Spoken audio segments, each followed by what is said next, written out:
Hey, what's up, everybody? Tuesday morning Devo time. Nick Fox here hanging out with you again. We're still on our Mercy Stories series for a couple more weeks. We'll probably wrap that up at the end of August here, but week 13 on Mercy Stories. Today I want to look at Mark chapter 5, verses 18 to 20. This is following the story. This is like the conclusion of the story where Jesus casts the demons out of the dude that are legion, and they go into the pigs over on the east side of the Sea of Galilee. So this is the Gentile side, which makes sense why they're farming pigs, is because they're Gentiles, they're not Jewish.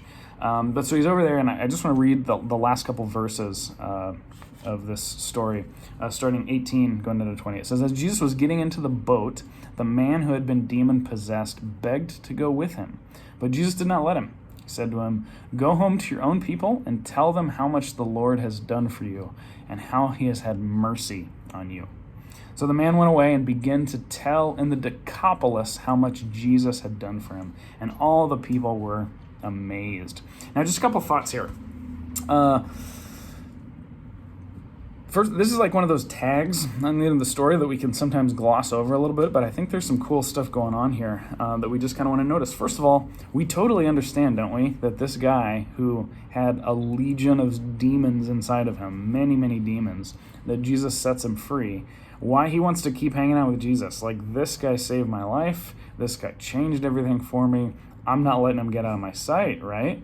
And working in the addiction recovery field, this is pretty common. I think of a client who was going through something, had a struggle recently, and just said, Jesus saved my life. Like, this is just part of the deal, right? Like, even when there's hard decisions to make, like, the decision's already been made. I mean, Jesus saved me and pulled me out of this horrible life that I was in before. Of course, I'm going with him. But what's interesting here is Jesus doesn't let him come with him to be the 13th disciple or whatever. Instead, he says, no, go to your own people. Go to the Gentiles and tell them how much the Lord has done for you, how he has had mercy on you. And so the man goes and does it, right? That's kind of the natural response sometimes when God does something cool, when he saves you and pulls you out of your old life. For some of us, by the way, that may be decades ago, but hopefully we don't lose the wonder of that. But that natural response of being able to go tell, can I tell you how Jesus saved me? I was teaching class this morning, and I got the chance to tell again about how I became a Christian in the summer of '96, and just transformed my life in a summer, and pretty cool. It totally was a crossroads experience in my life, where now, over 20 years later, 25 years later, I'm following Jesus. I'm in ministry. I'm doing this stuff. A couple thoughts here before we move on, though. So the man went away and began to tell the Decapolis.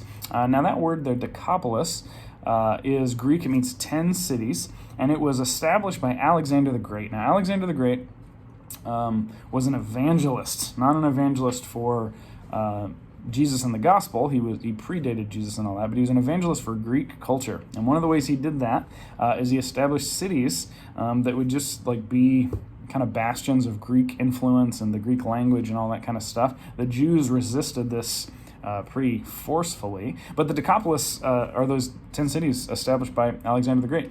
And one of them, the only one west of the Jordan River, actually, is called Beit Shean, and there was an earthquake that basically wiped out the whole city, covered it with dirt, which is kind of like pushing pause on a civilization. So when we go to Israel, if Lord willing, if COVID gets better and we're allowed to travel and all that kind of stuff, if we go to Israel in March of 2021, we get to go to Beit Shean, and we get to see, they've excavated it all and uncovered it, so you get to see what a Roman city, a Greco-Roman city was like in the 1st, 2nd century, and walk the streets and see the pillars and all that kind of stuff, right? There's evidence of an old church that was there, Christians that met in that city, right? So we get to experience that. But the Decapolis, that's one of those places that presumably this guy went and told his story about how the Lord had had mercy on him, because this guy's life was radically transformed, radically changed. May we not forget that. I remember how Shane Claiborne tells the story where he says, he tells the story of his conversion, and he says afterwards, he says, I am still recovering from my salvation. happened long time ago, but we're still coming to grips with what that means. I think that that should be our heart, that this isn't something that, we do in a weekend and then it's kind of been there, done that, punched my ticket, and I'm good to go. This is a thing that hangs with us. So let me encourage you with that. Be encouraged. HolyLandVentures.net to find out more about coming to Israel with me. God bless.